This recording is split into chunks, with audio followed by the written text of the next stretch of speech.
Hi everyone, सभी का warm welcome है वाईटी योर इंग्लिश ट्यूटर पे। काफ़ी दिनों से रिक्वेस्ट आ रही थी सर सेंटेंस ब्रेकिंग मेथड की क्लास को फिर से शुरू करो, तो आज संडे है, इस क्लास को आज अपने करने वाले हैं। जो लोग अभी तक इस क्लास को ज्वाइन नहीं कर पाए हैं और जिनको नहीं पता इसके बारे में, तो ये है बिल्कुल इंग्लिश का बेसिक्स। जनरली प्रॉब्लम सभी की यही है इंग्लिश में कि लॉजिक नहीं पता लगता है, सेंटेंस कैसे बनाया गया है, कभी कोई वर्ड पहले कभी कोई वर्ड बाद में, कहाँ पे कौन सा ग्रामर रूल कैसे लगाना है। तो ये लॉजिक नहीं पता होने की वजह ये है इंग्लिश आपका डर बना हुआ है। तो इस क्लास में इस लॉजिक को मैं आपको एक्सप्लेन करता हूँ। द हिंदू से कुछ सेंटेंसेस को हमने उठाया है और हर सेंटेंस को ब्रेक करते हुए चलेंगे। ब्रेक करके आपको पता लगेगा कौन सा वर्ड क्या काम कर रहा है सेंटेंस में और क्यों वो वर्ड पहले या बाद में लगाया गया किसी और वर्ड के, है ना। तो बिल्कुल लॉजिक से आप जो है एरर डिटेक्शन सीख सकते हैं, अंडरस्टैंडिंग को बूस्ट कर सकते हैं। चलिए बिना देरी के शुरू करेंगे। अपनी ऐप को डाउनलोड कर लेना अगर अभी तक नहीं किया आपने। वाईटी योर इंग्लिश ट्यूटर आपकी अपनी ऐप है। किसी भी एग्जाम का इंग्लिश का सेक्शन इस ऐप से कवर हो जाएगा। फर्स्ट कमेंट में इसका लिंक रखा है। ऐप में आपको कोर्स मिलेगा राइटिंग का, जिसमें बिल्कुल बेसिक से 60 से 80 घंटों में आप इंग्लिश में लिखना सीख सकते हैं, इनमें से किसी भी टॉपिक पे, ऐसे प्रेसी समरी रिपोर्ट, है ना। उसी के बाद आपको मिलेगा बैंकिंग का कोर्स, जिसमें बैंकिंग का सारा सिलेबस आपको प्रैक्टिस करवाया गया है, क्लरिकल पीओ प्रीलिम्स मेंस दोनों का 1 ईयर वैलिडिटी के साथ में। साथ ही आपको मिलेगा एसएससी का कोर्स भी, जिसमें 1 साल की वैलिडिटी के साथ में एसएससी के सारे एग्जाम्स का सिलेबस प्रीलिम्स और मेंस दोनों कवर्ड है। फायदा ले सकते हैं कोर्सेज का। ऐप को डाउनलोड करें, लास्ट मोमेंट तक वेट नहीं करना है। कोर्सेज 2, 4, 6 महीने पहले लोगे तभी उनका बेनिफिट आपको मिलता है। चलिए, ऐप से रिलेटेड कोई क्वेरी हो तो ये नंबर है, इस पर व्हाट्सअप कर सकते हैं। अब आ जाओ फर्स्ट क्वेश्चन पे, अपने सेंटेंस पे। देखो इसमें हिडन एरर्स हैं, 1 2 नहीं कई सारी, बल्कि 4 या 5 या 6 एरर्स भी हो सकती हैं। पहले इस सेंटेंस को हमें पढ़ना है सिंपली जैसे पढ़ा करते हैं, फिर उसके बाद ब्रेक करके हमें निकालनी है इसमें से एरर्स। कह रहे the recent International Court of Justice या ICJ verdict absolving Serbia and Croatia from crimes of genocide in the Balkan War underscore the political sensitivities involved in getting sovereign states acknowledge their war excesses। कह रहे एक recent में, एक हाल ही में ICJ का, international Court of justice का, ठीक है, और क्या आया है, एक वर्डिक्ट आया है, एक फैसला आया है, एक डिसीजन आया है। कह रहा है ये जो डिसीजन है ना, जो वर्डिक्ट है ICJ का जो हाल में आया है, और जो वो वर्डिक्ट है जो एब्जॉल्व करता है। एब्जॉल्व करने का मतलब होता है सजा मुक्त करना, बाइज्जत बरी करना, एक्विट करना। कह रहा है जो एक्विट करता है, बाइज्जत बरी करता है सर्बिया और क्रोएशिया को। और किस चीज़ से एक्विट करता है भाई, किस चीज़ से बाइज्जत बरी करता है? उन क्राइम से, उन गुनाहों से जो है जिनोसाइड के, नरसंहार के। और किस दौरान ये हुए थे? जो बाल्कन वॉर में, इस वॉर में जो बाल्कन कंट्रीज के बीच में हुई थी। कह रहा है ऐसा जो वर्डिक्ट आया ना, ये अंडरस्कोर करता है। अब अंडरस्कोर करने का मतलब होता है हाईलाइट करना, किसी चीज़ पे प्रकाश डालना। तो कह रहा है ये प्रकाश डालता है, रोशनी डालता है उन पॉलिटिकल सेंसिटिविटीज़ पे, उन सियासी संवेदनशीलताओं पे। सेंसिटिविटी मतलब संवेदनशीलता, पॉलिटिकल मतलब राजनीतिक। कह रहे जो इन्वॉल्व हैं, जो शामिल हैं, और किस काम में भाई? गेट करने में सॉवरेन स्टेट्स को, संप्रभु देशों को एक्नॉलेज करने में, मनवा लेने में उनके वॉर एक्सेसेस को। अब आप सोचोगे क्या लिख दिया जी? गेट यहाँ पे पॉजिटिव वर्ब है, इसका मतलब है किसी से कोई काम करवाना, काम करवाना। और काम क्या करवाया गया है? सॉवरेन स्टेट जो होती हैं, सॉवरेन स्टेट्स वो होती हैं जो एकदम आज़ाद होती हैं, इंडिपेंडेंट होती हैं। कह रहे सॉवरेन स्टेट से एक्नॉलेज करवाने का जो काम है ना, get sovereign state acknowledge. Acknowledge का मतलब है मनवा लेना, और मनवाना है उनके वॉर के एक्सेसेस को, जंग में की हुई ज्यादतियों को। एक्सेस मतलब ज्यादतियाँ। आ गई बात समझ में? रिपीट कर रहा हूँ सेंटेंस, इसमें एरर्स बहुत सारी हैं, अब एक एक करके सारी पकड़नी है। तो रिसेंट एक वर्डिक्ट आया है इस कोर्ट का, और ये एक वर्डिक्ट वो है जो बाइज्जत बरी करता है इन दोनों सॉवरेन स्टेट्स को, इन दोनों राज्यों को, देशों को। और कहाँ से बाइज्जत बरी करता है? उन सभी गुनाहों से जो है नरसंहार के, जीनोसाइड के, पोग्रोम के। और ये हुए थे जो बाल्कन वॉर के दौरान। कह रहे ये वर्डिक्ट अपने आप में ही प्रकाश डालने वाला है, अंडरस्कोर करता है सियासी सेंसिटिविटीज़ को, संवेदनशीलताओं को, जो सभी के सभी शामिल हैं इस काम को करने में। और वो काम है सोवरेन स्टेट से मनवा लेना, एक्नॉलेज करवा लेना उनके वॉर के एक्सेसिस को, उनकी जंग में की हुई जातियों को। चलो जी, अब आप बोलोगे सर सेंटेंस इतना टेढ़ा था, एरर्स कैसे निकालेंगे? तो एरर्स भी निकलेंगी, सब कुछ सीधा है, आपको तरीका पता होना चाहिए, है ना।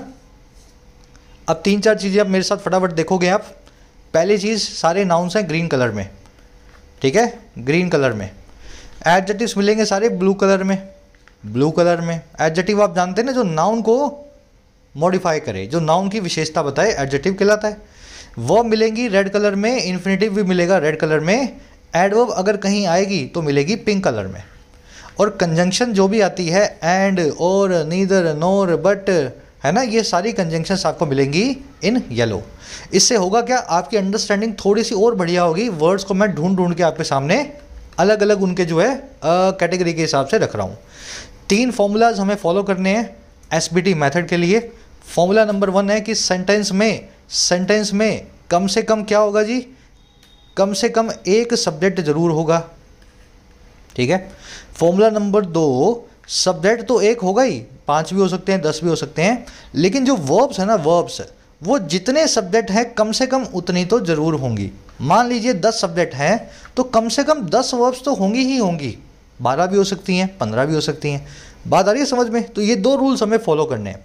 रूल नंबर 3 ये है कि जितनी भी ये डार्क ब्लैक में दिख रही है ना आपको, ये है प्रेपोजिशंस। हर प्रेपोजिशन को एक सब्जेक्ट आपको देना होगा। एक सब्जेक्ट क्या बोलूँ मैं इसको, एक ऑब्जेक्ट बोलूँगा। एक ऑब्जेक्ट आपको देना होगा और वो ऑब्जेक्ट होगा एक ग्रीन कलर का वर्ड, यानी कि एक नाउन। बस इतने 3 रूल पकड़ लोगे तो आपको सब चीज़ें समझ में आएंगी।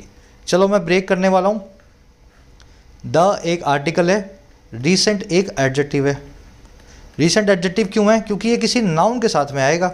Recent events, recent news, recent accident, है ना, रिसेंट एग्जाम्स, हमेशा रिसेंट बताता है जो चीज़ अभी हाल ही में हुई है। तो रिसेंट हाल ही में बताने वाला वर्ड है और साथ में एक नाउन जरूर लेता है, तो ये बन गया एक एडजेक्टिव। अब और आगे बढ़ो। इंटरनेशनल कोड ऑफ जस्टिस या ICJ, ये पूरा है एक नाउन, एक कोर्ट का नाम है। कोड का नाम है तो वैसे भी नाउन ही बनेगा। नाउन तो किसी चीज़ का नाम ही होता है ना। और वर्डिट जो है ना, वर्डिट, ये भी एक नाउन है। वर्डिट का मतलब होता है फैसला। वर्डिट के आगे आप एस भी लगा सकते हैं। तो वो नाउन्स जिनके आगे एस लग जाए या वो वर्ड्स जो कि सिंगुलर प्लूरल बन जाएं, ऑटोमेटिकली नाउन ही बनते हैं। तो आप ध्यान से देखोगे तो 2 नाउन एक साथ में आ रहे हैं। Noun number 1 international code of justice, noun number 2 verdict. जब भी 2 नाउन एक साथ में आए और उनका कंबाइंड एग्जिस्टेंस हो, दोनों मिल करके किसी तीसरी चीज़ की तरफ इशारा करें, तो वो नाउन मिल के बनाते हैं कंपाउंड नाउन। अब ये जो कोर्ट ऑर्डर है ना, ये justice, international code of justice का जो वर्डिट है, इसको आप यूँ समझ लेते हैं इस कोर्ट के ऑर्डर की बात हो रही है ना। इसको मैं ऐसा भी लिख सकता था, कोड ऑर्डर। कोड हो गई ICJ, ऑर्डर हो गया वर्डिट। तो ये पूरा कंपाउंड नाउन है। अब देखो, सेंटेंस का पहला नाउन जो आपके किसी ऑब्जेक्ट ना बना हो, ना वर्ब का ना प्रेपोजिशन का, वही होता है सेंटेंस का सब्जेक्ट। रूल नंबर 1 पूरा हो गया, हमें सेंटेंस का सब्जेक्ट मिल गया। सेंटेंस का पहला नाउन जो किसी वर्ब या प्रेपोजिशन का ऑब्जेक्ट नहीं है, वही सेंटेंस का सब्जेक्ट कहलाता है। ठीक है, सब्जेक्ट मिल गया आपको। सब्जेक्ट नंबर 1 इसका नाम लिख दूं मैं, एक सब्जेक्ट तो मिल ही गया। अब रूल नंबर 2 क्या कहता है? इसकी एक वर्ब होगी। अब देखते हैं कहाँ पे है वो। एब्जॉल्विंग, एब्जॉल्विंग, ये इसकी वर्ब बन गई। ऐसा ही होगा ना? नहीं, वर्ब की ING फॉर्म जब भी आएगी मेन वर्ब बन के किसी सब्जेक्ट के साथ में, तो वो हमेशा अपने साथ लेगी is, am, are, was, were और बींग। अरे बात समझ में? I am playing, you are singing, they were dancing. तो वर्डिट एब्जॉल्विंग कैसे कर देगा बिना आर या इज के या वॉज के या वर के? तो ये वर्ब नहीं है, ये वर्ब नहीं है, ये बल्कि एक एडजेक्टिव है, वर्ब की ING फॉर्म जो बिना इज, एम, आर के आई हुई है और वर्डिट के बारे में कुछ एडिशनल इंफॉर्मेशन दे रही है। इसको हम बोलते हैं आसान भाषा में प्रेजेंट पार्टिसिपल। क्या बोलते हैं सर? Present participle. प्रेजेंट क्यों है? क्योंकि वर्ब के ING फॉर्म ले रहा है। पार्टिसिपल क्यों है? क्योंकि एडजेक्टिव का काम कर रहा है ना। तो कह रहे वो वर्डिट जो एब्जॉल्व करता है, जो बाइज्जत बरी करता है। तो ये वर्ब के ING फॉर्म बन गया एक एडजेक्टिव। अच्छा, किसको बाइज्जत बरी करता है? भाई बाइज्जत बरी करता है इन दोनों देशों को, सर्बिया और क्रोएशिया को। तो ये दोनों ही देश इस पार्टिसिपल के बन गए ऑब्जेक्ट। जो भी वर्ब से वट या हुम का रिप्लाई कर दे, चाहे वो वर्ब किसी भी फॉर्म में हो, मेन वर्ब की फॉर्म में हो, पार्टिसिपल की फॉर्म में हो, एक जिरेंट भी होता है, एक इन्फिनेटिव भी होता है, हमें इस बात से फ़र्क नहीं पड़ता। अगर वर्ब से कोई नाउन वट या हुम का रिप्लाई कर दे तो वो नाउन बन जाता है उस वर्ब का ऑब्जेक्ट। तो मैंने इस एब्जॉल्व नाम के पार्टिसिपल वर्ब से पूछा कि तुमसे वट का रिप्लाई कौन कर रहा है, तो वट का रिप्लाई इन दोनों ने कर दिया, एब्जॉल्व इन दोनों को किया गया, तो ये दोनों बन गए इस वर्ब के ऑब्जेक्ट्स। अब आगे बढ़ो, फ्रॉम प्रेपोजिशन है, रूल नंबर 3 ट्रिगर हो गया। प्रेपोजिशन के बाद में एक नाउन चाहिए होगा, और नाउन देखो रखा भी हुआ है क्राइम्स, पीछे एस लगा हुआ है, समझ गए ना, कॉमन नाउन है। आगे फिर बढ़ो, ऑफ प्रेपोजिशन है, इसका ऑब्जेक्ट है जीनोसाइड। जीनोसाइड का मतलब होता है नरसंहार, इसको इंग्लिश में पोग्रोम भी बोलते हैं। और एक और बढ़िया वर्ड है इसके लिए, मैसेकर। जानते हो ना इस वर्ड को, पोग्रोम, मैसेकर, जीनोसाइड, ये तीनों वर्ड्स जो हैं एक दूसरे के सिनोनिम है, और ऑफ प्रेपोजिशन का ऑब्जेक्ट हो गया जीनोसाइड नाम का नाउन। और आगे बढ़ो, इन प्रेपोजिशन है और उसके बाद में लिखा हुआ है बॉल्कन वॉर। अगेन ये एक पूरा कंपाउंड नाउन है। बॉल्कन एक एडजेक्टिव मान सकते हो, नाउन को एक, वॉर को एक नाउन मान सकते हो। वैसे ही बॉल्कन वॉर जो एक पूरी जंग का नाम है, जैसे इंडो पाक वॉर, इंडो चाइना वॉर है ना, वैसे ही बॉल्कन वॉर। तो इन प्रेपोजिशन का ऑब्जेक्ट हो गया ये पूरा बॉल्कन वॉर नाम का नाउन। अब देखो, अब आइए वर्ब, जिसको हम यहाँ से ढूंढते आ रहे हैं, इसकी सब्जेक्ट की वर्ब हमें मिली है यहाँ जाके। आगे बात समझ में, तो सब्जेक्ट था ये, वर्ब है इसकी ये। तो ब्रेक किया तो यहीं पे आपको एक एरर मिल चुकी होगी है ना, वर्ब सब्जेक्ट सिंगुलर है तो वर्ब प्लूरल रखी हुई है, पीछे एस आना चाहिए। इस तरीके से आपको ब्रेक करना होता है। और आगे बढ़ो, अंडरस्कोर क्या करते हैं भाई, ये वर्डिट क्या चीज़ को हाईलाइट करता है, ये हाईलाइट करता है पॉलिटिकल सेंसिटिविटीज़ को। अगेन देखो, इस वर्ब से वट का रिप्लाई किसने किया भाई, क्या हाईलाइट करता है, हाईलाइट करता है सेंसिटिविटीज़ को। तो ये वट का रिप्लाई करने वाला ग्रीन कलर का वर्ड जो कि एक नाउन है, इस वर्ब का बन गया ऑब्जेक्ट। वर्ब ने कसम खाई हुई है, मुझसे जो वट या हुम का रिप्लाई कर दे मेरा ऑब्जेक्ट बन जाता है। तो इससे वट का रिप्लाई सेंसिटिविटीज ने किया तो इसका ऑब्जेक्ट बन गई है। अब ये पॉलिटिकल जो है ना, ये पॉलिटिक्स नाम के नाउन से बना हुआ एक एडजेक्टिव है, इसका मतलब है राजनैतिक। ये इस नाउन को मॉडिफाई कर रहा है, इसके बारे में बता रहा है। ये जियोपॉलिटिकल सेंसिटिविटीज नहीं है, ये इकोनॉमिकल सेंसिटिविटीज नहीं है, ये पॉलिटिकल है ना। तो इसके नेचर को बताने वाला एक एडजेक्टिव है इस नाउन के। अब देखो, अगेन आ गई वर्ब की थर्ड फॉर्म, ये सेकंड फॉर्म भी हो सकती है और V3 भी हो सकती है। अब मुझे बताओ ये V2 V3 है क्या, अपने आप से सवाल पूछो। ये वर्ब है, एडजेक्टिव है, किसकी वर्ब है, किसका एडजेक्टिव है, क्यों लगाया हुआ है यहाँ। देखो मान लीजिए V2 है तो इसका सब्जेक्ट कौन बनेगा। वर्ब तो उतनी ही होती है ना सब्जेक्ट में जितने सेंटेंस हों, जितने सब्जेक्ट हों। देखो ये सब्जेक्ट जो था, ये सब्जेक्ट जो था, इसने तो ये वर्ब ले ली है ना। अब ये दूसरी वर्ब कैसे बन सकती है इस सब्जेक्ट की, अगर बनाना है तो बीच में एंड लगाना पड़ता, तो एंड तो नहीं आ रहा। और ये वर्ब किसी और की बन नहीं सकती क्योंकि सब्जेक्ट तो एक ही आया सेंटेंस में, तो ये वर्ब तो बिल्कुल भी नहीं है। इसका मतलब ये V2 बिल्कुल भी नहीं है, ये है V3। अब V3 होने के बाद वर्ब के पास एक ऑप्शन आ जाता है, उसके पास ऑप्शन होता है एडजेक्टिव बनने का। ये एडजेक्टिव है V3 जो बता रहा है उन सेंसिटिविटीज के बारे में जो इन्वॉल्व है। तो वो सेंसिटिविटीज जो कि शामिल हैं, इन्वॉल्व हैं। आ रही है बात समझ में। तो V2 क्यों नहीं है, क्योंकि सर एक ही सब्जेक्ट था, एक ही सब्जेक्ट था, बाकी सभी तो ऑब्जेक्ट बने हुए थे चीज़ों के। उस सब्जेक्ट को एक वर्ब मिल चुकी है, उसकी दूसरी वर्ब बनने के लिए इसको एंड चाहिए होता, एंड इसके आगे लगा नहीं हुआ। तो इसका मतलब सर इस सब्जेक्ट से इसका कोई कनेक्शन नहीं है, और ये V2 बिल्कुल भी नहीं है। अब ये बन गई V3, और ये मेन वर्ब ना होकर के बन जाएगी एडजेक्टिव, और ये एडजेक्टिव बनेगी सेंसिटिविटीज नाम के नाउन के लिए। इन्वॉल्व हो गया एडजेक्टिव, इन प्रेपोजिशन है, इसका ऑब्जेक्ट है गेटिंग नाम का जिरेंट। प्रेपोजिशन अपने हमेशा अपना ऑब्जेक्ट देती है जो कि एक नाउन होता है, लेकिन अगर प्रेपोजिशन के बाद में वर्ब आ जाए ना तो आप उसको वर्ब की ING फॉर्म में चेंज कर दें। तो इन गेट नहीं, इन गेटिंग लिखना पड़ेगा, वर्ब के ING फॉर्म लगा के इसको नाउन बनाना पड़ेगा, ठीक है। इन प्रेपोजिशन गेटिंग ऑब्जेक्ट। चलो गेट किसको करना है, गेट करना है सोवरेन स्टेट्स को। अब ये जो जीरेंड है इससे वट का रिप्लाई किया स्टेट्स ने, यानी कि देशों ने। स्टेट मतलब देश या राज्य है, और सोवरेन बताता है आज़ाद, ये राज्यों को मॉडिफाई करने वाला एडजेक्टिव है। इस जीरेंड का ऑब्जेक्ट कौन हो गया, स्टेट्स, और स्टेट्स के लिए एडजेक्टिव कौन हो गया, सोवरेन स्टेट्स। अब ये एक्नॉलेज क्या है ये हम जान नहीं पा रहे हैं इस सेंटेंस के अंदर, इसको मैंने ब्लैक छोड़ दिया है। एक्नॉलेज एक वर्ब भी हो सकती है, एक्नॉलेज एक एडजेक्टिव भी हो सकता है, एक्नॉलेज एक पार्टिसिपल भी हो सकता है। इसको हम बाद में देखेंगे क्योंकि इसमें एक एरर हमें मिलेगी। और एक्नॉलेज करना क्या है, वॉर के एक्सेसिस को करना है। ये वर्ब किसी भी फॉर्म में है, इसका ऑब्जेक्ट है वॉर एक्सेसिस। मैं अभी बता नहीं पा रहा हूँ ये किस फॉर्म में है, शायद ये जीरेंड है, शायद ये पार्टिसिपल है, शायद ये इन्फिनेटिव है। इन्फिनेटिव तो नहीं है ना, इसके आगे टू नहीं आ रहा। तो जीरेंड, पार्टिसिपल या जो भी है, उसको बाद में देखेंगे। इसने ऑब्जेक्ट जो लिया है वर्ड से रिप्लाई करने वाला, वो हो गया वॉर एक्सेसेस।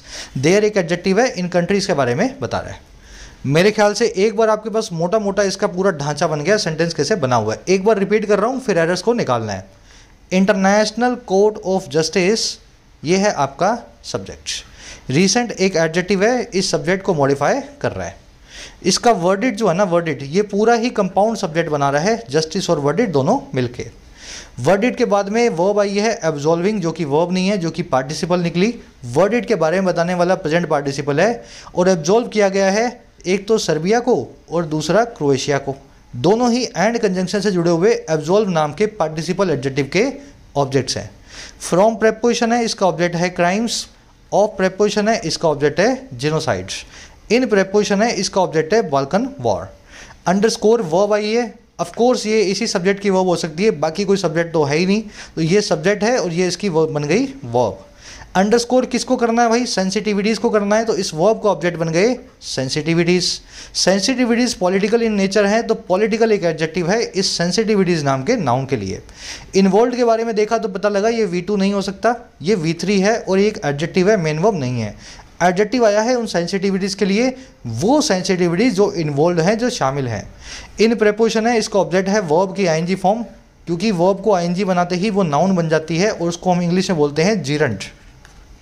तो ये जीरंडल नाउन है, वर्ब की आईएनजी फॉर्म गेटिंग। गेट करना है सोवरेन स्टेट्स को, स्टेट्स इस जीरंड का ऑब्जेक्ट है, वट का रिप्लाई कर रहा है, और सोवरेन एक एडजेक्टिव है, स्टेट्स के बारे में एडिशनल इंफॉर्मेशन दे रहा है। अब देखो इसके बाद में एक नॉलेज नाम का वर्ड लिखा हुआ है, इसके बारे में पता नहीं है ये क्या करेगा, देखते हैं आगे जाके। ये वर्ड एक वर्ब तो है, और इसका ऑब्जेक्ट है वॉर एक्सेसेस, वॉर में की हुई जातियाँ, दोनों कंपाउंड नाउन बनाएंगे। देयर एक एडजेक्टिव है, इन कंट्रीज़ के वॉर एक्सेसेस। देयर एक, समझ गए ना, एडजेक्ट जो है प्रोनाउन हो गया, जो एडजेक्टिव का काम कर रहा है यहाँ पे पजेसिव प्रोनाउन। अब आ जाओ इसमें निकालते हैं एरर्स। पहली एरर सबने निकाल ली है, शायद बताने की ज़रूरत नहीं है। वर्डिट की वर्ब है अंडरस्कोर, तो गलत है सर, आपको लिखना चाहिए, क्या लिखना चाहिए? अंडरस्कोर्स। ये जब ब्रेक करते हो ना तभी ये बातें आपको पता लगती हैं। अब बाकी एरर्स पे आओ। फिक्स्ड प्रेपोजिशन की एरर है। ये सारे वर्ड्स जो हैं सज़ा देने और किसी को कटघरे में लाने और किसी को बाइज्जत बरी करने से रिलेटेड है, यानी कि अदालत से रिलेटेड सारी की सारी वर्ब्स हैं। अक्यूज़ का मतलब, चार्ज का मतलब, ब्लेम का मतलब किसी पे आरोप लगाना। कॉन्विक्ट का मतलब है किसी पे आरोप प्रूव करना, उसके ब्लेम को सबूतों के साथ में कोर्ट में प्रूव करना। एक्विट, एब्जॉल्व और एक्सोनरेट, तीनों का मतलब है किसी को बाइज्जत बरी करना, बाइज्जत बरी करना। इसमें कॉन्विक्ट के बाद तो सज़ा देंगे उसको, और इसके अंदर वो सज़ा नहीं दे पाएंगे क्योंकि कॉन्विक्ट नहीं कर पाए। इन तीनों केसेस में बाइज्जत बरी करेंगे। समझ में आ गया? ब्लेम लगाना, ब्लेम प्रूव करना, और इन तीनों का मतलब बाइज्जत बरी करना। अब इनके साथ में प्रीपोजिशन फिक्स्ड है। अगर ब्लेम लगा रहे हो तो अक्यूज़ ऑफ लिखेंगे, या चार्ज विद लिखेंगे, या ब्लेम फॉर लिखेंगे। She was blamed for a murder, she was accuse of an murder, she was charge with an murder. आ रही बात समझ में? तीनों का काम एक ही है, प्रीपोजिशन तीनों की फिक्स है, याद करनी पड़ेंगी, बार बार रीडिंग में आएंगी, वहाँ से रिवीजन होगा। इनको याद करने के अलावा कोई भी चारा आपके पास नहीं है। कॉन्विक्ट के बाद में भी ऑफ ही आता है, जब भी किसी को किसी सज़ा, किसी आरोप के लिए प्रूव किया जाए। जैसे she was convicted of murder, उसके ऊपर मर्डर का चार्ज प्रूव हो गया। अब इन तीनों के बाद में बाइज्जत बरी करने के बाद में आता है ऑफ। लेकिन ध्यान आपको रखना है, एक्सोनरेट के बाद में फ्रॉम को प्रिफर किया जाता है। क्या किया जाता है? प्रिफर किया जाता है। ऑफ गलत नहीं है, लेकिन फ्रॉम को ज़्यादा लगाया जाता है। और एब्जॉल्व के बाद में वैसे तो ऑफ ही आएगा, लेकिन एब्जॉल्व के बाद में फ्रॉम देख रहे हो ना, तो इस वर्ड का मीनिंग चेंज हो जाता है। इसका मतलब होता है सज़ा से मुक्ति नहीं, जिम्मेदारी से मुक्ति।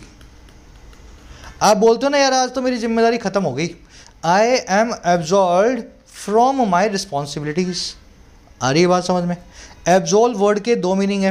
पहला तो है किसी को उसके आरोप से, उसकी जो है गुनाह से जो है उसको मुक्ति देना, उसको जो है मतलब समझ गए ना, छोड़ देना उसको। दूसरा इसका मतलब है किसी को, आदमी को, किसी भी इंसान को उसकी जिम्मेदारियों से मुक्ति मिलना। जब किसी को जिम्मेदारियों से मुक्ति मिलती है तो एब्जॉल्व फ्रॉम होता है वो, और जब उसको सजाओं से मुक्ति मिलती है तो एब्जॉल्व ऑफ होता है। अब मुझे बताओ, इन कंट्रीज़ को जिम्मेदारियों से मुक्ति मिली है जीनोसाइड की, या फिर यहाँ पे क्राइम से मुक्ति मिली है? अरे क्राइम से मिली है, एब्जॉल्व किया गया इनको जिनोसाइड से, तो एब्जॉल्व फ्रॉम आ सकता है क्या? नहीं आ सकता, यहाँ आएगा एब्जॉल्व ऑफ। आगे बात समझ में? अब इसका स्क्रीनशॉट ले लो प्यारा सा, सारे जने देख के आपको समझ में आए, लॉन्ग टर्म में आप याद रख सको। ले लिया? आ जाओ एरर नंबर 3 पे। चलो एरर नंबर 3 के लिए यहाँ पे आना पड़ेगा एक्नॉलेज पे। देखें इसमें क्या एरर बनी हुई है। देखो 3 वर्ड्स अपने पास इंग्लिश में जो किसी से कोई काम करवाने के लिए यूज़ होते हैं, मेक, हैव और गेट। किसी से अगर कोई काम करवा रहे हो ना तो आप लिख दो मेक समवन डू समथिंग। जैसे आपने मुझसे पानी मंगवा लिया, या आपने मुझसे कुछ भी करवा लिया है ना, आपने मुझसे सच उगलवा लिया, तो यू पास्ट में हुआ तो मेड, फिर यहाँ पे मी जिससे काम करवाया me, tell the truth, tell the truth. यहाँ पे डू यानी वर्ब की बेस फॉर्म यूज़ करनी है, टेल, प्ले, सिंग, ईट, जो भी आप करवा रहे हो तो इस तरीके से इनको यूज़ करना है। फ़र्क क्या है? मेक और हैव दोनों अपने बाद में वर्ब की बेस फॉर्म लेती हैं, जो भी काम करवाया गया है, लेकिन गेट जो है ना वो अपने बाद में वर्ब का टू इन्फिनेटिव लेगा। अब इसको देखेंगे सेंटेंस से। The police made the criminal accept या to accept his crime. Police ने मार मार के पट्टे क्रिमिनल से उसका क्राइम एक्सेप्ट करवाया। यहाँ पे मजबूरी की बात हो रही है, ऐसे नहीं किया उसने, मजबूरी में उसने किया है, पुलिस ने करवाया है उसको। तो यहाँ पे मेक नाम की वर्ब आ गई, क्राइम करने वाला कौन था? क्रिमिनल, तो वही एक्सेप्ट करेगा, तो करने वाला भी आ गया एक्सेप्ट। अब ये बताओ ये वर्ब किस फॉर्म में यूज़ करें? तो made the criminal do something, तो यहाँ लिखूंगा एक्सेप्ट हिज क्राइम। वैसे ही the police had the criminal, अब हैव की सेकंड फॉर्म हैड लगा दी है, तो यहाँ भी मैं लिखूंगा एक्सेप्ट हिज क्राइम। अब तीसरा केस देखो, the police got the criminal, got the criminal. अब बताओ क्या लगाएं यहाँ पे? भाई यहाँ पे लगेगा टू एक्सेप्ट हिज क्राइम। इन तीनों वर्ब्स को आपको याद रखना पड़ेगा। और मैं फिर बता रहा हूँ, ये जो आपको फॉर्मूला बताया है ये सिर्फ एक्टिव में है, पैसिव में फॉर्मूला अलग है, वो मैं अब यहाँ नहीं करवा पाऊंगा, वीडियो लंबी हो जाएगी। उसके लिए आपको कॉजेटिव वर्ब का चैप्टर बेसिक ग्रामर की प्लेलिस्ट में जाकर देखना होगा, ठीक है? वो आधे पौने घंटे की वीडियो है, पूरा तो यहाँ नहीं कर पाएंगे। तो एक्टिव में जब काम करने वाला दिया गया हो, समवन जो काम करने वाला है, तो उस केस में ये फॉर्मूला, ये वर्ब्स यूज़ करती हैं। अब यहाँ भी तो वही हुआ है सर, इन्होंने सॉवरेन स्टेट से गेट करवाया है, इनसे मजबूरी में एक्नॉलेज करवाया है उनके वॉर एक्सेसिस को। आ रही है बात समझ में?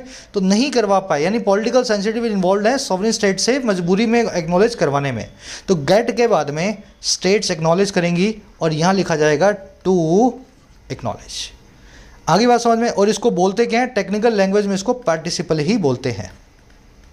ये पार्टिसिपल ही है, लेकिन ये आएगा टू इन्फिनेटिव के साथ में ना, टू जो है एक्नॉलेज, एडजेक्टिव का काम कर रहा है, ऐसा समझ लो, एडजेक्टिव है ये। चलो अब ये वाला भी हो गया एरर। एक error number 1, error number 2 this one, और एरर नंबर 3 दिस वन। कोई और एरर है क्या? देख लूँ मैं फटाफट। बस 3 ही एरर्स हैं। आ जाओ अब नेक्स्ट सेंटेंस पे।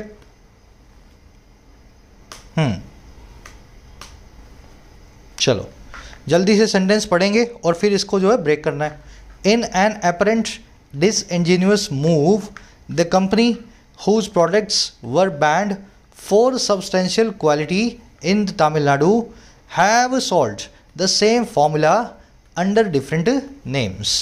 कह रहे एक apparent disingenuous move में, ये इनका मतलब होता है ऐसी एक घटना में, तो यहाँ पे घटना की जगह मूव यूज़ किया गया, तो ऐसी एक हरकत में, मूव मतलब हरकत, और हरकत कैसी है? जो apparent यानी जाहिर तौर पे, क्लियरली, और कैसी है? डिसइंजीनियस। ये वर्ड आपको 4 दिन पहले करवाया था, 4 भी नहीं 2 ही दिन पहले, वो इलोन मस्क वाला आर्टिकल आया था तो उसमें करवाया था। इंजेन्युअस, इंजीनियस, डिसइंजेन्युअस। तो डिसइंजेन्युअस का मतलब होता है जो आदमी सीधा साधा ना हो, जो टेढ़ा हो, है ना, जलेबी के जैसा। डिसऑनेस्ट बोल सकते हैं इसको, डिसऑनेस्ट बोल सकते हैं, है ना, डिसीविंग बोल सकते हैं, धोखाधड़ी वाली। तो कह रहे एक जाहिर तौर पे धोखाधड़ी वाली हरकत में हुआ क्या? कह रहे इस हरकत में हुआ ये कि जो कंपनी है ना, जिसके प्रोडक्ट्स बैन किए गए थे सब स्टैंडर्ड क्वालिटी की वजह से, सब स्टैंडर्ड का मतलब है जो स्टैंडर्ड के नीचे हो, जो सही तरीके की ना हो, जो होनी चाहिए वैसी ना हो, तो कमतर क्वालिटी के कारण जो कंपनी के प्रोडक्ट्स बैन किए गए थे तमिलनाडु नाम की स्टेट में, कह रहे इस कंपनी ने ना सोल्ड कर दिया उसी फॉर्मूला को डिफरेंट ब्रांड्स नेम के अंडर। तो जो ब्रांड नेम को इन्होंने सरकार ने बैन किया, वो ब्रांड नेम चेंज कर देते थे, फॉर्मूला वही रखते थे। कह रहा और क्या हुआ? कह रहे इस डिसऑनेस्ट मूव के अंदर हुआ ये, देर आर नो रीज़न, कोई भी रीज़न नहीं है हमारे पास टू अज्यूम, इस चीज़ को मान लेने का, that their domestic production undergoes a very higher standard of quality, कि उनका जो डोमेस्टिक प्रोडक्शन है वो अंडरगो होता है, वो एक्सपीरियंस करता है या गुजरता है एक बहुत ही ज़्यादा स्टैंडर्ड ऑफ सेफ्टी से, क्वालिटी से, बहुत ही अच्छे सेफ्टी के स्टैंडर्ड से। सेंटेंस समझ में आ गया ना? तो कंपनी थी जो भी प्रोडक्ट बैन होता ना उसका ब्रांड नेम चेंज करके फिर से बाजार में ले आती थी। तो ये बड़ी ही डिसइंजेन्युअस मूव वाली कंपनी थी, डिसऑनेस्ट कंपनी थी, और इसको बिल्कुल भी नहीं मान लेना है कि ये कंपनी भारत में जो प्रोडक्शन करती है भारतीय लोगों के लिए, इंडियंस के लिए, उसके प्रोडक्ट्स बहुत अच्छी क्वालिटी से गुजरते होंगे। There is no reason to assume that. चलो, लंबा सेंटेंस है, जानबूझ के लंबा लिया है ताकि आप चीज़ें समझ पाओ और एरर्स को निकाल पाओ। चलो जी, देखें एरर्स को। ब्रेक कर रहा हूँ। प्रेपोजिशन है इन, सबसे पहले इसको एक देना ऑब्जेक्ट। डिसइंजेन्युअस का मतलब होता है डिसऑनेस्ट यानी कि बेईमानी भरा, और एपरेंट का मतलब होता है जाहिर यानी कि साफ। तो ये साफ और डिसइंजेन्युअस दोनों के दोनों एडजेक्टिव्स हैं। तो एडजेक्टिव तो बन नहीं सकता इनका ऑब्जेक्ट, ऑब्जेक्ट बनेगा नाउन, तो मूव बन गया इसका नाउन। अब ये दोनों एडजेक्टिव क्या कर रहे हैं? इस मूव के बारे में एडिशनल इंफॉर्मेशन दे रहे हैं। आगे बात समझ में, एडिशनल इंफॉर्मेशन देने वाले दोनों एडजेक्टिव्स हैं। चलो आगे बढ़ो। द कंपनी, अब ये कंपनी बन गया आपका सब्जेक्ट। क्यों बना? किसी वर्ब का ऑब्जेक्ट नहीं है, किसी प्रेपोजिशन का ऑब्जेक्ट नहीं है। पहला जो नाउन ऐसा आ जाए जो वर्ब प्रेपोजिशन से ना जुड़ा हो वो आपका सब्जेक्ट है। अब आप ऐसा बोल सकते हो सर ये इन प्रेपोजिशन का ऑब्जेक्ट बना दे क्या? अरे भाई, इसका ऑब्जेक्ट मूव बन चुका है, इसका ऑब्जेक्ट मूव बन चुका है। अगर ये भी इसका ऑब्जेक्ट होता तो बीच में एंड लगा होता। अगर इस कोमा से जोड़ रहे हो तो फिर आगे कोमा लग के फिर कहीं और एंड आएगा, तो कई ऑब्जेक्ट होंगे, ऐसा तो नहीं दिख रहा हमें। तो ये मूव तो इससे जुड़ गया है, इसका काम इससे खत्म हो चुका है। अब ये बनेगा आपका सब्जेक्ट, कोमा के बाद में सब्जेक्ट। अब देखो यहाँ पे लिखा है हुज प्रोडक्ट्स, ये लग गया कोमा, और ये पूरा क्लोज चलेगा कुछ इस तरीके से, यहाँ से लेके यहाँ तक, और फिर लगेगा कोमा। इसका मतलब क्या है? ये एक एडजेक्टिवल क्लोज है, कंपनी के बारे में एडिशनल इंफॉर्मेशन दे रहा है। और यहाँ पे एडजेक्टिवल क्लोज में प्रोडक्ट्स है इसका सब्जेक्ट, एक नाउन।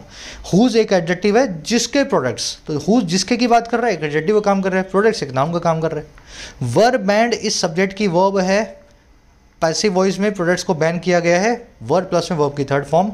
फॉर प्रेपोजिशन है, ऑब्जेक्ट है क्वालिटी, क्वालिटी सब स्टैंडर्ड है, लो देन स्टैंडर्ड है, तो सब स्टैंडर्ड इसका जो है एडजेक्टिव बन जाएगा क्वालिटी का। क्वालिटी के बारे में बता रहा है, हायर क्वालिटी, लोअर क्वालिटी, सब स्टैंडर्ड क्वालिटी। इन प्रेपोजिशन है, इसका ऑब्जेक्ट है द तमिलनाडु, इंडिया की एक स्टेट। ये भी एक नाउन, मतलब एक नाउन ही है, एक जगह का नाम है, तो तमिलनाडु बन गया इनका ऑब्जेक्ट। तो इतनी बात समझे आप? ये बीच में एक अलग से क्लोज आया है इस सब्जेक्ट के लिए। सब्जेक्ट नंबर 1 है कंपनी, इसकी वर्ब हमें अभी तक ढूंढनी है। सब्जेक्ट नंबर 2 बन गया प्रोडक्ट्स, इसकी वर्ब आई है बैंड, वर्ब बैंड। अब आगे बढ़ो, इस सब्जेक्ट की वर्ब आ गई हैव सोल्ड। सब्जेक्ट 1 कंपनी की हैव वर्ब हैव सोल्ड, जो इसकी वर्ब नंबर 1। अब सेल क्या किया है भाई? सोल्ड का मतलब बेच चुकी है, हैव प्लस में वर्ब की थर्ड फॉर्म। बेचा इसने एक फॉर्मूला, वर्ब से वट का रिप्लाई कर दिया फॉर्मूला नाम के नाउन ने। फॉर्मूला एक नाउन है, इसके आगे ई लगा दोगे तो प्लूरल बन जाएगा, फॉर्मूला से फॉर्मूले, तो ये इस वर्ब का बन गया ऑब्जेक्ट। ये सेम जो है एक एडजेक्टिव है, वही formula, similar formula, same formula. Under preposition है, इसका ऑब्जेक्ट है डिफरेंट नेम्स। नेम्स एक नाउन है, ऑब्जेक्ट बनेगा, डिफरेंट एक एडजेक्टिव है, नेम्स को मॉडिफाई करेगा। अब देखो आगे लग गया एंड। एंड लगने का मतलब क्या है? यहाँ पे नया क्लोज शुरू हो गया है, मतलब एक नया सब्जेक्ट आएगा और एक नई उसकी वर्ब आएगी। एंड वैसे 2 सब्जेक्ट्स को भी मिला सकता है, एंड 2 नाउन्स को भी मिला सकता है। हो सकता है एंड से इस नेम्स और इसके बाद में आने वाले एक नाउन को मिला देता, लेकिन वैसा केस यहाँ पे नहीं है। नेम्स तो यहाँ पे नाउन है, लेकिन एंड के बाद में दूसरा कोई नाउन नहीं आ रहा। तो इस केस में एंड कंजंक्शन है जो कि 2 क्लोजेस को मिला रही है। अब इस एंड के बाद में नया क्लोज आएगा जिसका सब्जेक्ट बनेगा देयर, सब्जेक्ट नंबर 3, और वर्ब बनेगी आर। ऐसा ही होगा ना, and conjunction their subject, verb उसकी आर। अब ये रीजन जो है ना, रीजन है, ये वर्ब का बन जाएगा ऑब्जेक्ट। क्या है भाई? वहाँ पे है रीजन्स, वर्ब से वर्ड का रिप्लाई किया तो वर्ब का ऑब्जेक्ट बन गया, तो रीजन बन गया इस वर्ब का ऑब्जेक्ट। अच्छा, रीजन क्या है? रीजन है अज्यूम करने के लिए। Why there is a reason? There is a reason to assume. ये जो रीजन है ना, इसके पास में लिखा हुआ है एक वर्ब का इन्फिनेटिव, जिसको बोलते हैं टू इन्फिनेटिव, टू प्लस में वर्ब की बेस फॉर्म। ये इस रीजन के बारे में एडिशनल इन्फॉर्मेशन दे रहा है। रीजन एक नाउन है, तो एडिशनल इन्फॉर्मेशन देने की वजह से बन गया एक एडजेक्टिव। इन्फिनेटिव एक एडजेक्टिवल इन्फिनेटिव, एडवर्बियल इन्फिनेटिव कुछ भी बन सकता है। इस नाउन के बारे में एडिशनल इन्फॉर्मेशन दे रहा है तो बन गया एडजेक्टिवल इन्फिनेटिव। अब यहाँ पे लग गई conjunction number that, conjunction number 2। अब इसके बाद एक और जो है सब्जेक्ट आएगा। इतना समझ में आ गया ना आपको। अब दैट के बारे में, दैट के बाद में एक सब्जेक्ट और आएगा और उसकी वर्ब और आएगी, वो फटाफट देख लेते हैं।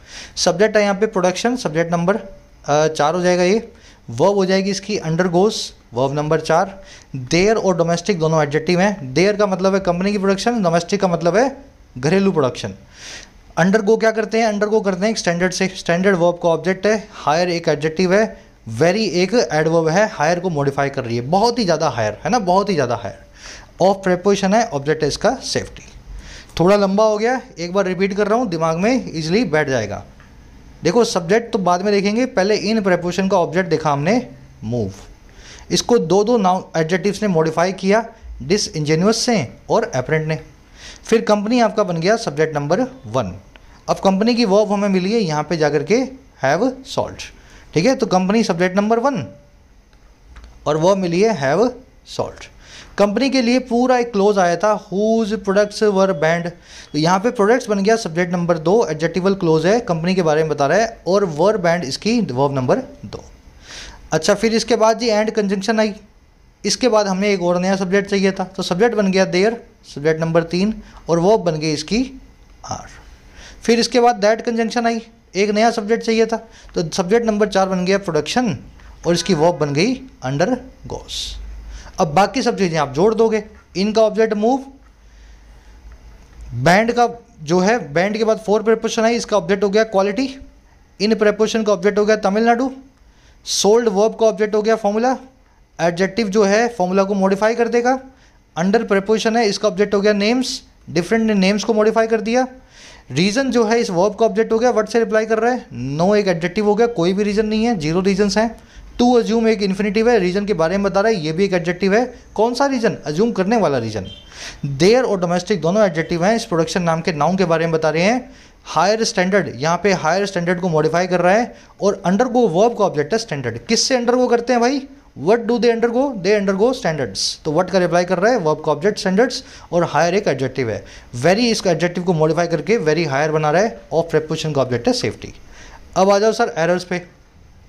पहली एरर तो आपने खुद ही निकाल ली, सब्जेक्ट नंबर 1 की वर्ब नंबर बनाई है आपने हैव सोल्ड, गलत है, गलत है।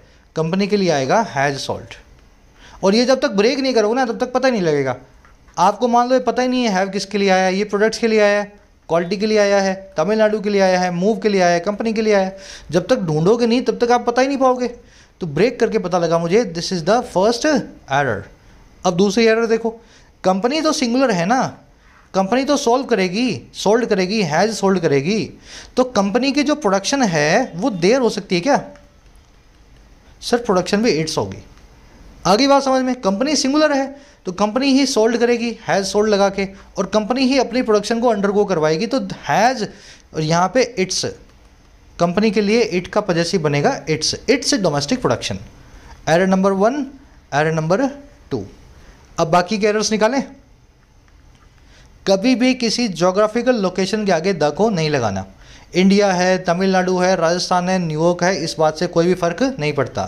सिर्फ वही जोग्राफिकल लोकेशंस अपने आगे द लेंगी, या तो जो इमेजिनरी हैं जैसे कि north pole, south pole, northern hemisphere, equator, Greenwich, या फिर वो लोकेशंस जिनके पीछे एस आता है, नाम में प्लूरलिटी है, या उनके अंदर यूनाइटेड आता है। जानते हो ना इस फॉर्मूला को, जैसे फिलीपींस है, फिलीपींस है तो फिलीपींस के पीछे एस आएगा, क्योंकि फिलीपींस जो है ना, फिलीपींस के पीछे एस आएगा तो आगे इसके द आएगा। तो जिन कंट्रीज़ के नाम के पीछे एस आता है, फिलीपींस, मालदीव्स, बहामास, नेदरलैंड्स, उनके आगे अपने द लगाते हैं। या फिर जिनके नाम में यूनाइटेड आ रहा है, जैसे यूनाइटेड अरब अमीरेट्स, तो आप लिखेंगे द UAE, या फिर आप लिखते हैं द UK, या फिर आप लिखते हैं द US। तो इन्हीं कंट्रीज़ के आगे आपको द को लगाना होता है। तो तमिलनाडु में ना तो पीछे एस आ रहा है, ना इसमें यूनाइटेड आ रहा है, ना ये इमेजिनरी लोकेशन है, तो इसके आगे द क्यों लगा दिया भाई। एरर नंबर 3, इसको आप यहाँ से रिमूव करेंगे। अब आ जाओ एरर नंबर 4, इसको आपको अलग से लाना पड़ेगा साइड में, और ध्यान से समझो। देयर कभी भी सब्जेक्ट नहीं बन सकता, देयर होता है डमी सब्जेक्ट। डमी सब्जेक्ट का मतलब क्या है, ये सबको धोखा देता है सब्जेक्ट बनने का, धोखेबाज है ये है नहीं सब्जेक्ट। क्योंकि देयर का जो पार्ट ऑफ स्पीच है ना, डिक्शनरी में आप देखोगे तो ये होता है एडवर्ब। ध्यान से देखो तो यहाँ भी मैंने इसको देयर को पिंक कलर दिया हुआ है, पिंक कलर का मतलब एडवर्ब। अरे भाई एडवर्ब कभी भी सब्जेक्ट नहीं बन सकती, सब्जेक्ट सिर्फ नाउन जेरेंड या इन्फिनेटिव से ही बनते हैं। तो कहने का मतलब क्या है, देयर कभी भी सब्जेक्ट नहीं बनता। तो इसके बाद में जो वर्ब रखी होगी ना, उस वर्ब का ट्रू सब्जेक्ट एक्चुअल में वर्ब के बाद में रखा होगा। इस वर्ब से देयर का कोई कनेक्शन आपको नहीं बिठाना है। अगर इस फॉर्मूला पे मैं चलूँ तो इस केस में मैं क्या करने वाला हूँ, ये जो देयर देख रहे हो इसके बाद में जो वर्ब देख रहे हो इसके हिसाब से सब्जेक्ट को रखना चाहिए। अगर वर्ब आर आ चुकी है तो सब्जेक्ट अब चेंज हो जाएगा, रीजन्स आ जाएगा। आ रही है बात समझ में? और या फिर रीज़न रखना है तो वर्ब को सिंगुलर रखो, यहाँ लिख दो देयर इज़ नो रीज़न। दोनों में से कुछ भी कर सकते हो। ऑफ कोर्स अगर एग्जाम की बात है तो आपको वो पार्ट करके देगा 1 2 3 4, है ना। या तो आपको यूँ बताएगा कि इस पार्ट में एरर है, इस पार्ट में एरर है। तो ये अगर आ चुका है तो उसको सही मान लो और यहाँ पे रीजन्स को गलत मान लो, है ना। जो पहले आ जाता है वो सही होता है, जो बाद में आता है उसी में आपको एरर बनानी होती है। तो तीसरी और चौथी जो भी एरर है वो यहाँ बन गई। अब देख लो और भी एरर्स हैं इसमें। डिसइंजीनियस एक एडजेक्टिव है, इस एडजेक्टिव के लिए एपरेंट नाम का दूसरा एडजेक्टिव आपने यूज़ कर दिया है। एपरेंट का मतलब होता है जाहिर। मैं आपको दिखा देता हूँ इसको डिक्शनरी में, इस वर्ड को आप देखोगे तो आपको आइडिया लगेगा। एपरेंट, एपरेंट देखोगे नहीं तो मज़ा नहीं आएगा, खुद से भी डिक्शनरी खोलनी पड़ेगी आपको, जैसे मैं खोल रहा हूँ ना। एपरेंट है एक एडजेक्टिव। एपरेंट का मतलब होता है एविडेंट, क्लियर हो, जो साफ हो, जो प्लेन हो, जो अनमिस्टेकेबल हो। क्या एडजेक्टिव दूसरे एडजेक्टिव को मॉडिफाई कर सकता है? नहीं सर। अगर इसको मॉडिफाई करवाना ही है, अगर इसको मॉडिफाई सर करवाना ही था तो इस एडजेक्टिव को एडवर्ब बना के करवाना पड़ेगा। तो वो कैसे एडवर्ब बनेगी? डिक्शनरी खोलो और इसकी एडवर्ब फॉर्म देख लो। एपरेंट की एडवर्ब फॉर्म होती है एपरेंटली, एपरेंटली जाहिर तौर पे, क्लियरली या एविडेंटली। तो समझ में आ गई ना बात। एडजेक्टिव को मॉडिफाई एडवर्ब करती हैं, एडजेक्टिव नहीं कर सकते हैं। एपरेंट एक एडजेक्टिव है, इसको एलवाई लगा के एडवर्ब बनाना पड़ेगा। तो जाहिर तौर पे बेईमानी भरी मूव के अंदर, हरकत के अंदर। तो ये हो गई पांचवी आपकी एरर। अब देखो एक और एरर है, मैं थोड़ा सा आपको टाइम देता हूं, पहले ढूंढ के बताओ। आप ढूंढ के बता सकते हो तो बताओ, तो मैं बता ही दूंगा फिर।